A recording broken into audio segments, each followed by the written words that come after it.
اور بات یہ کہ اگر پاکستان کی پولیٹیکل حکومتیں لوگوں کو ڈیلیور کرتی نظر آتی ہیں، لوگوں کے مسائل کا آپ کا کیا خیال ہے؟ محسن نقوی صاحب نے جو کہا ہے کہ سیاستدان، حکومت اور اسٹیبلشمنٹ متحد ہیں، وہ اپنی طاقت شو کر رہے ہیں اور ان کی اصل طاقت یہ نہیں ہے؟ نہیں دیکھیں، میں پھر وہ بات کہوں گا کہ پولیٹیکل گورنمنٹس کی طاقت یہ سہارے نہیں ہوتے. میں نے آپ کو اسی لیے پہلے یہ تفریق بتائی ہے کہ اسٹیبلشمنٹ مستقل ہوتی ہے، یہ جو حکومتیں عارضی ہوتی ہیں، یہ اگر فریب زندگی ہے، سہاروں کی زندگی، آپ کی جب تک لوگوں کی تائید اور حمایت نہیں ہوگی، آپ لوگوں کو ڈیلیور نہیں کر پا رہے ہوں گے، تو پھر سیاسی حکومتیں مضبوط نہیں ہوتی، پھر کہیں آپ کو حملے کی نوبت نہیں آتی.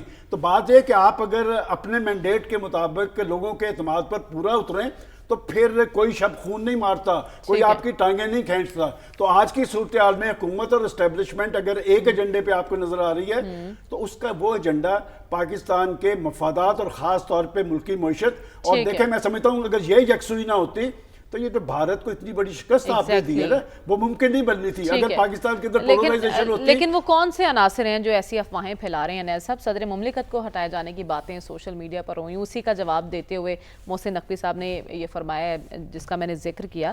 ملک کے اندر کنفیوژن پھیلانا، کیا اس کو قومی خدمت کہا جا سکتا ہے؟ میرے استاد ہیں، آپ نے نام سن رکھا ہوگا، حضرت مجیب الرحمان شامی صاحب.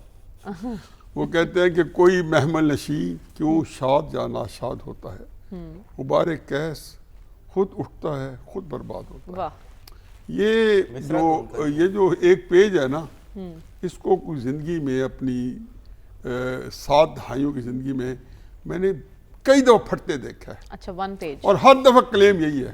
اب بھول گئے ہیں، بتعزو من تشاء وتذل من تشاء. اس سے زیادہ بھی کوئی گارنٹی چاہیے تھی؟ یہ کس نے کیا تھا؟ یہ تو کیا ہی پیج والوں میں تھا. یہ اسٹیبلشمنٹ جو ہے نا، نام میں کیا رکھا ہے.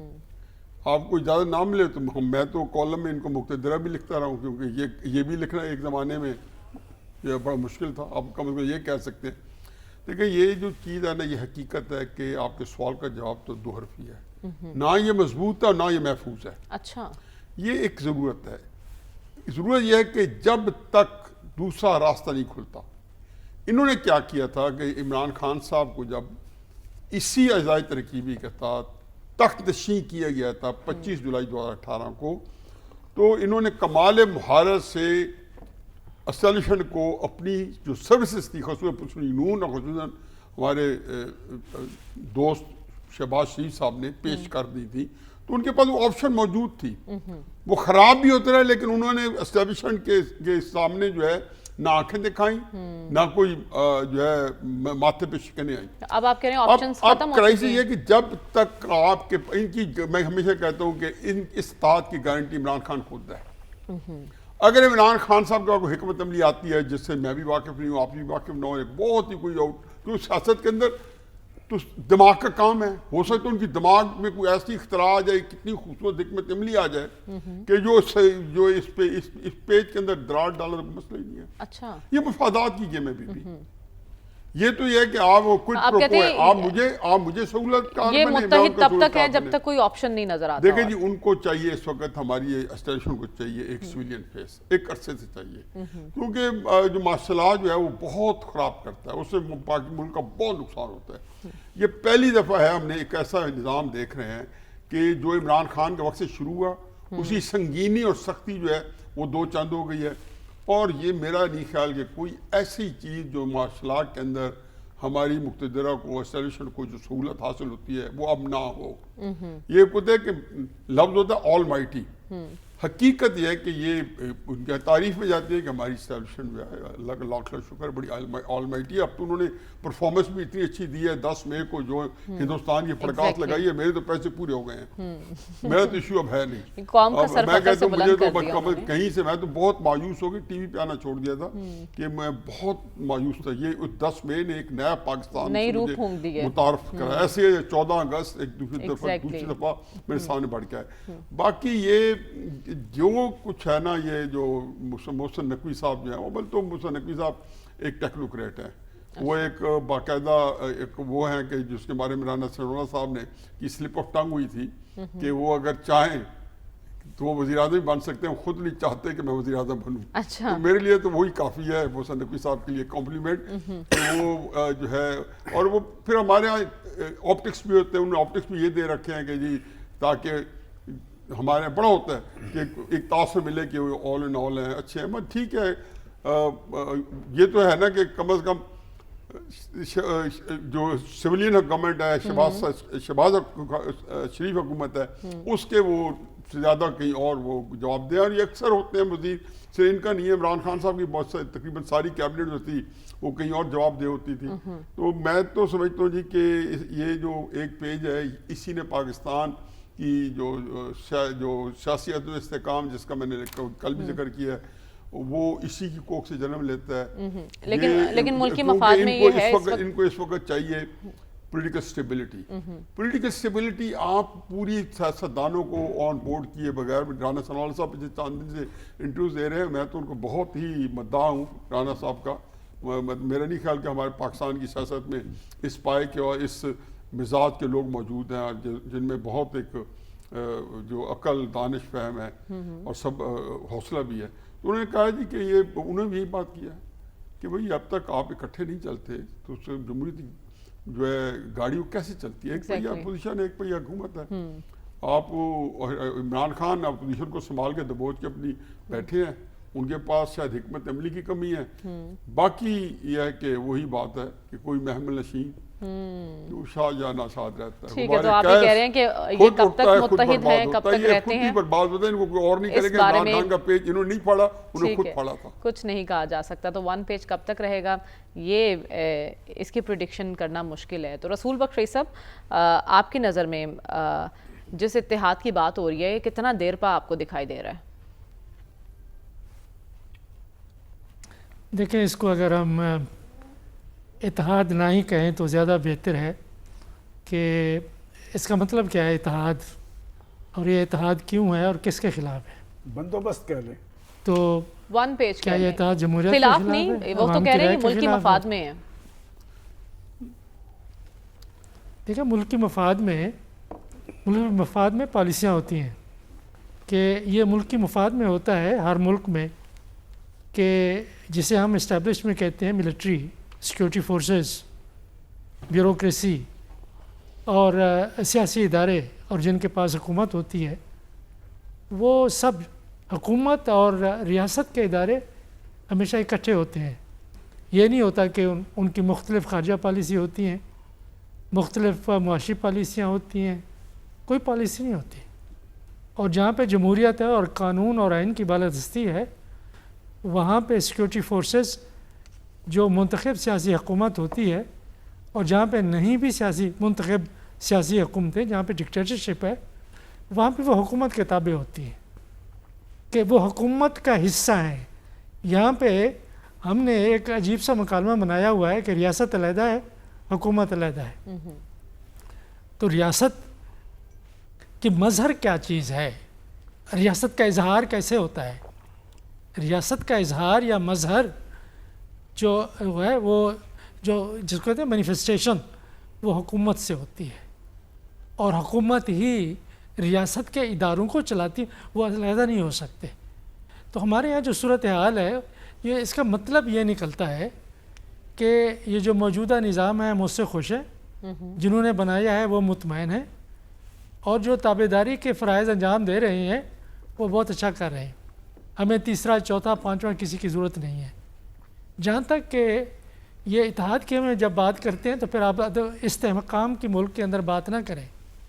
وہ اس لیے کہ استحکام فطری وسائل سے پیدا ہوتا ہے، غیر فطری وسائل سے پیدا نہیں ہوتا. جو خیر فطری ہے اس کو ہم فطری بنا دیتے ہیں کہ جی یہ پاکستان کا مزاج ہی ایسا ہے. یہ جب بھی اس ملک میں ڈکٹیٹرشپ ہوئی ہے، ہمیشہ انہوں نے کہا ہے، کبھی کہا ہے کہ اسلام میں تو سیاسی جماعتیں ہی نہیں ہیں. ضیاء الحق کے زمانے میں لوگ ٹیلی ویژن کو بیٹھ کے یہی باتیں کرتے تھے کہ جی اسلام میں کہاں سیاسی جماعتیں ہیں، وہ غیر انتخابی انتخابات جو کرانے تھے. جی ہمیں تو یہ آئین اور قانون نہیں چاہیے. آئین کیا چیز ہوتی ہے؟ جب ہمارے پاس اسلام موجود ہے تو پھر آئین کی کیا ضرورت ہے؟ یہ باتیں بھی آپ نے سنی ہیں، اور یہ بھی سنا ہے آپ نے کہ دیکھیں جی یہ جمہوریت وغیرہ جو ہے نا، یہ مغرب کا فریب ہے، یہ پاکستان جیسے ملک کا نہیں ہے. ہمیں تو ترقی چاہیے کہ آپ کبھی آپ ترقی کو جمہوریت کے آپ ضد بنا دیتے ہیں، کبھی جمہوریت کو استحکام کی ضد بنا دیتے ہیں. تو یہ جو نظام ہے یہ چلنے کا مقصد یہی ہے کہ ہم اس طرح سے چلتے رہیں گے اور جہاں سے ان کو تھریٹ ہے وہ سب سمجھتے ہیں. وہ انتخابات کی جو گزشتہ انتخابات ہیں وہ بالکل پاکستان کی تاریخ کے بالکل مختلف قسم کے ہیں. سارے انتخابات کو آپ اکٹھا لیکن نہیں کر رسول سکتے. بخش بھائی صاحب 2018 کی اگر بات کی جائے تو اس سیٹ اپ کی بنیاد کب اور کیسے پڑی تھی, اور ون پیج کوئی نیا تو نہیں ہے. اس سے پہلے جو حکمران تھے 2018 کے الیکشن کے نتیجے میں جو آئے تھے وہ گردان کرتے تھے, اور خان صاحب تو خود کہا کرتے تھے کہ میرے سوا تو کوئی آپشن ہی نہیں ہے. ون پیج تو تب سے چلتا آ رہا ہے. جی 2018 کے جو تھے وہ اس طرح سے نہیں تھے. چلو 2018 میں کوئی رات کے اندھیرے میں اٹھ کے نہیں چلا گیا تھا علی شاہ. تو سن لیں میرا بھائی, آپ کی میں نے بات سنی ہے, میری بات تو سن لیں. جی جی رسول بخش صاحب, یا آپ بات کریں یا میں بات کروں. جی آپ کنٹینیو کیجئے. بات یہ ہے کہ یہ بالکل مختلف نوعیت کے انتخابات تھے, بلکہ اس سے پہلے جس کو آپ اتحاد کہتے ہیں وہ بننا شروع ہو گیا تھا. اگر آپ یہ سمجھتے ہیں کہ یہ پاکستان کے مفاد میں ہے, اور اگر مفاد کا تعین صرف ایک بندے نے, دو بندے نے, یا تین بندے نے, یا چار یا پانچ بندوں نے کرنا ہے, تو ہم اس مفاد کے تعین کرنے کا حصہ نہیں ہیں. اور ملک میں ہمیشہ یہی رہا ہے کہ جہاں جمہوریت نہیں ہوتی وہاں پہ ملک کے مفاد میں, کہ ملک کے مفاد میں یہ ہے, ملک کے مفاد میں یہ ہے. یہ تو بھی ملک کے مفاد میں تھا کہ جب ہم نے جو مشرقی پاکستان کی اکثریتی جماعت تھی اس کو ہم نے اقتدار منتقل نہیں کیا تھا. یہ بھی ملک کے مفاد میں تھا کہ 6 پوائنٹس کو نہیں ماننا. یہ بھی ملکی مفاد میں تھا کہ آپ نے سیاسی جماعتوں کو بین کیا. تو یہ دیکھیں, یہ بہت پرانی ڈیبیٹ ہے کہ ملکی مفاد کا تعین کون کرتا ہے, کیسے ہوتا ہے. ہم جس دور سے گزر رہے ہیں, میں اس دور کو ابتلا کا دور کہتا ہوں, اضطراب کا دور کہتا ہوں, غیر یقینی صورتحال کا ایک دور ہے. اللہ تعالیٰ خیر کرے سب کے لیے. جو ملکی مفاد کا جنہوں نے اتنا بڑا وزن اپنے کندھوں پہ اٹھایا ہوا ہے, اللہ تعالیٰ ان کو اور مزید. آپ کی نظر میں یہ غیر یقینی کی صورتحال ہے, لیکن محسن نقوی صاحب تو بڑے اعتماد اور یقین کے ساتھ کہہ رہے ہیں کہ ہم متحد ہیں اور یہ اتحاد کچھ لوگوں کو ہضم نہیں ہو رہا. تو کون ہے وہ لوگ عثمان شامی صاحب, اور جس اتحاد کی ہم بات کر رہے ہیں یہ کتنا مضبوط اور محفوظ ہے؟ وہ لوگ ہیں ہمارے اپوزیشن اور ہمارے دانشور اور تجزیہ نگار. پہلی بات تو آپ یہ دیکھیں, اس بحث کو بھی سمیٹ لیں. ایک ڈین شاؤ پنگ جو ہے وہ چیئرمین ماؤ کے میرے خیال میں غالباً 2-3 سال بعد جو ہے وہ چیئرمین بنے کمیونسٹ پارٹی کے. ان کا ایک جملہ بڑا مشہور ہے, یہ جو چائنا کا کرنٹ اکنامک ماڈل ہے وہ اس کے گاڈ فادر سمجھے جاتے ہیں, جو کہ کمیونزم اور سوشلزم کا مکسچر ہے. ان کا کہنا تھا جب تک جو ہے وہ بلی شکار کر رہی ہے, چوہوں کا شکار کر رہی ہے, تو اس سے فرق نہیں پڑتا کہ اس کا رنگ پیلا ہے یا کالا ہے. ٹھیک ہے نا. تو اس کا مطلب یہ ہے کہ نظریہ ضروری نہیں ہے, جو رزلٹ ہے وہ ضروری ہے. اور ان کا جو فلسفہ ہے وہ سچ ثابت ہوا, کیونکہ آج جہاں چائنا جہاں کھڑا ہے یہ اس نظام کے وہ آرکیٹیکٹ ہیں اس کے جو ہے. ٹھیک ہے نا. تو پہلی بات تو یہ کہ میرا ذاتی خیال یہ ہے کہ یعنی کوئی ہمیں اتنا زیادہ جو ہے وہ سٹک نہیں کرنا چاہیے کہ کوئی ایک نظام جو ہے وہ یعنی جیسے جب آج کل یہ ہائیبریڈ کی بات ہو رہی ہے تو کہ یعنی کہ کوئی یہ بری چیز ہے کہ اگر آپ نے تھوڑی سی پاور شیئرنگ جو ہے وہ مختلف پاور سینٹرز کے درمیان موجود ہے پاکستان. یعنی آپ یہ کہہ رہے ہیں کہ اس سے فرق نہیں پڑتا ون پیج ہو نہ ہو, ہائیبریڈ ہو, جمہوریت ہو, ملک ترقی کرنا چاہیے. ٹھیک ہے نا. اب دوسری بات ہے کہ جو کرنٹ نظام ہے نا اس کا ایک تو یہ کہ میکرو اکنامک لیول پہ اسٹیبلٹی آئی ہے. یہ جو ابھی آپ جنگ کی بات کر رہے تھے یہ بھی ہم نے دیکھ لیا. وہ ایک اوور آل جو ہے وہ ریجنل اور انٹرنیشنل ڈپلومیسی میں بھی جو ہے وہ پاکستان کی صورتحال بہتر ہے.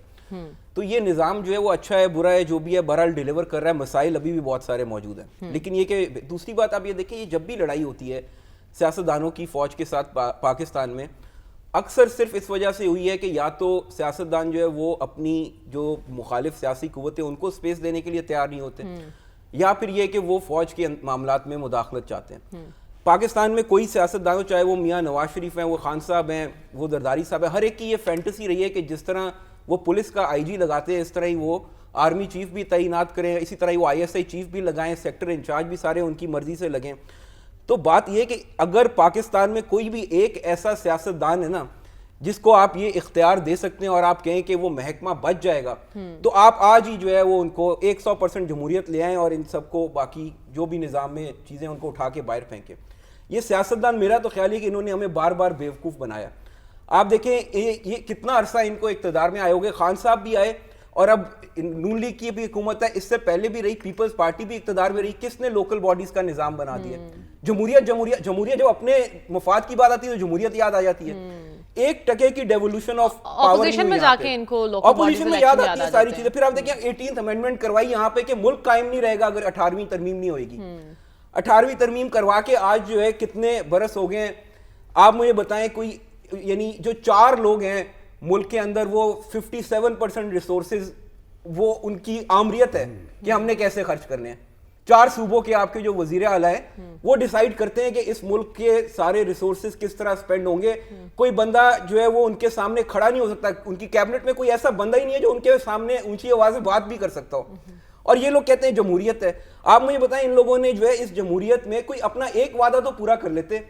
میں تو پورا مجھے اس بات کا یقین ہے کہ اگر یہ اختیار جو ہے وہ فوج وزیر اعظم کے زیر اختیار ہوتی پچھلے 15-20 سال میں, تو یہ انڈیا کے ساتھ جو جنگ ہوئی ہے اس میں بھی ہماری تاریخی درگت بننی تھی.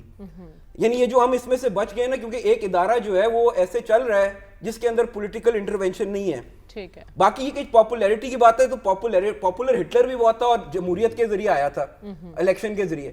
آج پوری دنیا اس کو روتی ہے. تیسری بات ہے کہ اگر یہ چاہتے ہیں پولیٹیکل لوگ جو ہے کہ فوج کا کردار محدود ہو تو یہ نظریاتی باتوں سے بحثوں سے کوئی فرق نہیں پڑتا. اس کی ایک مثال موجود ہے, وہ ہے ٹرکی میں جو طیب اردوان نے کیا ہے. جب وہ آئے تھے تو بالکل یہی نظام تھا جس طرح پاکستان میں فوج کا ایک کنٹرول ہے سسٹم کے اوپر. اس کے لیے انہیں مل بیٹھنا ہوگا نا. وہ ٹرکی کو کہا جاتا تھا یورپ کا بیمار آدمی کہتے تھے, سک مین آف یورپ. انہوں نے 10 سال کے اندر آپ کی اکانومی جو ہے وہ تبدیل کر کے رکھ دی اپنی کارکردگی سے. جو انہوں نے پرفارمنس دکھائی اس سے انہوں نے پولیٹیکل پاور پکڑی اور فوج کو جو ہے وہ واپس محدود کر دیا اس کا کردار. تو بات ہی کوئی پرفارمنس دکھائیں, کوئی کام کر لیں. ان کو تو جب بھی اختیار ملتا ہے تو اپنی تنخواہیں بڑھانی ہوتی ہیں. ان کو ابھی سنا ہے کہ نئی بلٹ پروف گاڑیاں آ رہی ہیں. ایک طرف عوام کو کہہ رہے ہیں کہ اپوزیشن کو دیوار سے لگانا ہوتا ہے. یہی سارے کام ہیں. عوام سے توقع ہے روز کے قربانی دو, مشکل وقت ہے. یار مشکل وقت ہے ٹھیک ہے, تو پھر آپ بھی تو کوئی ایسا تاثر تو دینا. تو میرا خیال یہ کہ ایڈوانس سیلریز لے لی گئی ہیں 6 منتھ. پاکستان میں کوئی نظام چل سکتا ہے تو ایسا ہی نظام چل سکتا ہے جس میں یہ تھرڈ فورس کا چیک اینڈ بیلنس کا سسٹم اس میں موجود ہو. میں تو کم از کم نہیں چاہوں گا کہ ملک کی آپ تقدیر ٹوٹلی جو ہے ان سیاستدانوں کے ہاتھ میں دے دیں جن کا ٹریک ریکارڈ اتنا خراب ہے. باہر بیٹھی ہے نا, اس سے بھی کہیں کہ اس شرائط پہ آپ کو اقتدار دیں گے, یہ تو بھاگ کے جائیں گے, وہ بھی آ جائیں گے, اسی پہ جائیں گے. ٹھیک ہے نا, یہ ان کو نہیں دیا جا سکتا اختیار پورا, کیونکہ جو آپ دیکھیں نا جن چیزوں میں ہم نے ان کو اختیار دیا ہے اس میں انہوں نے کیا ڈیلیور کیا ہے. ٹھیک ہے, تو آپ جمہوریت سے بہت نالا دکھائی دے رہے ہیں. جمہوریت سے نہیں, سیاستدانوں سے اپنے. میں کہہ رہا ہوں پہلے یہ ٹھیک ہوئے کہ پرفارمنس دکھائیں, پھر اختیار بھی لے لیں, مزید لے لیں, خود ہی آ جائے گا. مجھے جمہوریت ناپسند نہیں ہے, لیکن میں یہ کہہ رہا ہوں کہ جو ان کا ٹریک ریکارڈ ہے ہمارے سیاستدانوں کا, اس کا بھی تو کوئی توڑ ہوگا. ٹھیک ہے, تو اس کا توڑ کیا ہوگا یہ تو وقت ہی بتائے گا. فی الحال ہمیں ایک بریک کے جانب بڑھنا, واپس آئیں گے تو بات کریں گے. اسحاق ڈار صاحب نے کل ایک جملہ کہا ہے جس پر سب کے کان کھڑے ہو گئے ہیں. کیا پیپلز پارٹی کے بھی کان کھڑے ہوئے ہیں؟ جاننے کی کوشش کریں گے اس بریک کے بعد. اسٹے ود اس.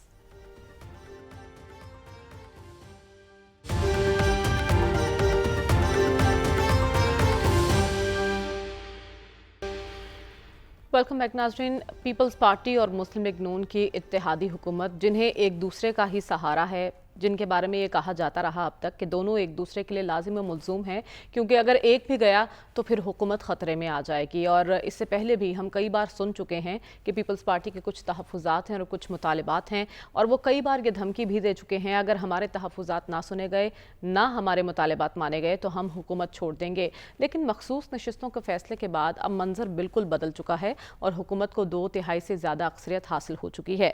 ایسے موقع پر اسحاق ڈار صاحب کہہ رہے ہیں کہ پاکستان پیپلز پارٹی مشکل وقت کی ساتھی ہے, اچھے وقت میں ان کو نہیں چھوڑیں گے. ایسا کہنا کیوں ضروری تھا اور کیا ضرورت پیش آگے ایسے بیان کی, جاننے کی کوشش کرتے ہیں. سلمان صاحب, کیا کوئی خطرہ ہے پیپلز پارٹی کو؟ اسحاق ڈار صاحب کیوں ایسی باتیں کر رہے ہیں؟ دیکھیں, ایک بات تو آپ یاد رکھیں کہ ایک وقت تھا کہ یہ ایک دوسرے کے بدترین حریف تھے 88 سے لے کے 99 تک, اور پھر کہا جاتا ہے کہ دشمن کا دشمن بھی دوست ہوتا ہے. کہ اگر یہ الائنس بنا, پی ڈی ایم, اس کے بعد پیپلز پارٹی, پاکستان مسلم لیگ نون, یا آج کی حکومت قائم ہے, تو اس کی بڑی وجہ عمران خان صاحب ہیں. اور آپ کو یاد ہوگا کہ پیپلز پارٹی نے خود 8 فروری کے انتخاب کے بعد